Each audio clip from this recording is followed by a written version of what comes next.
Several key WRs have already been ruled out for Week 7, Antonio Brown, T.Y. Hilton, Kadarius Toney, Kenny Golladay, Curtis Samuel, Sammy Watkins, and several more. Julio Jones, Tyreek Hill, Sterling Shepard, Allen Robinson, Devonta Parker, are questionable.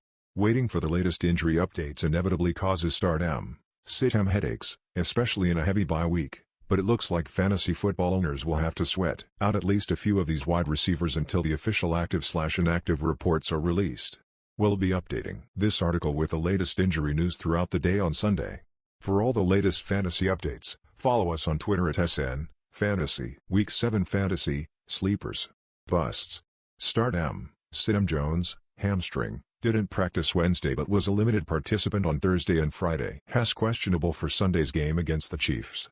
If Jones plays, the decision to start or sit him depends on if you like to take risks. The matchup almost couldn't be better, and this game has shootout potential.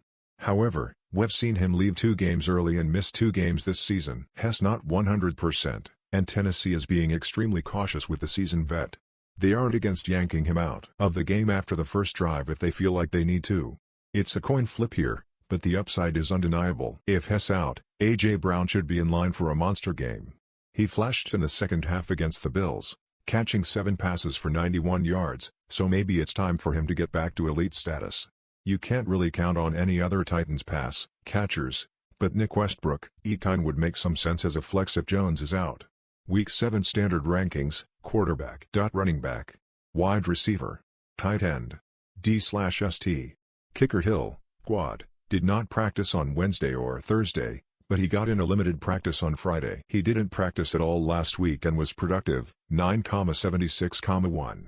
The Chiefs are set to face the worst defense against fantasy WRs, so Hill easily has number 1 overall WR upside this week in Tennessee.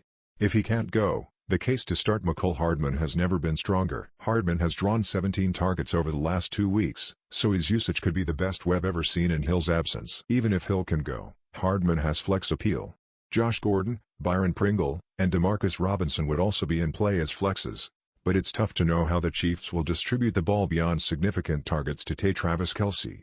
Week 7 PPR rankings: quarterback, running back, wide receiver, tight end, D/ST, kicker Shepard, hamstring, was limited Thursday but reportedly suffered a setback during practice.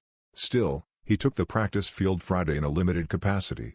Has officially questionable heading into the matchup with Carolina and could be a legit game-time decision.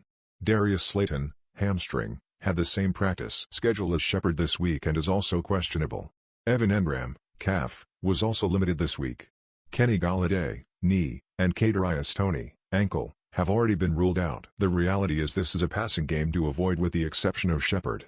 He should dominate targets if Hess active, though Slayton would see a decent number, too, if he plays. If one or both are out, Dante Pettis and Colin Johnson would get looks, but it's tough to trust either against a decent Panthers defense.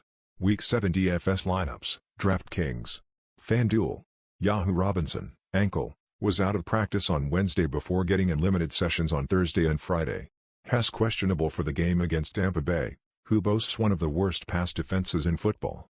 Robinson was on a similar practice schedule last week when he suited up, so we expect him to play again. If Hess active, Hess a solid starter given all the buys and injuries this week. If Hess out, Darnell Mooney would be a great WR3 option. Tampa Bay allows the 7th most fantasy points per game WRs, and Richard Sherman, hamstring, has been ruled out. Their secondary was already thin before the Sherman news. Bears coach Matt Nagy has been conservative with Justin Fields, but against Tampa Bay, you have no choice but to pass early and often with how stout their run defense is. More Week 7 DFS, best stacks, best values. Lineup builder: Parker, hamstring, was limited in practice all week and is officially questionable for Week 7 against Atlanta. This is a favorable matchup, but even if Parker is healthy, these hamstring issues can mightily affect a WR as we've seen numerous times this season. That said, start Jalen Waddle no matter what in your flex spot, as he hit the ground running in Tua Tagovailoa's first game back from injury. If Parker plays, Hess a WR3/flex. If Hess out and Preston Williams, groin, plays, Hess also a flex.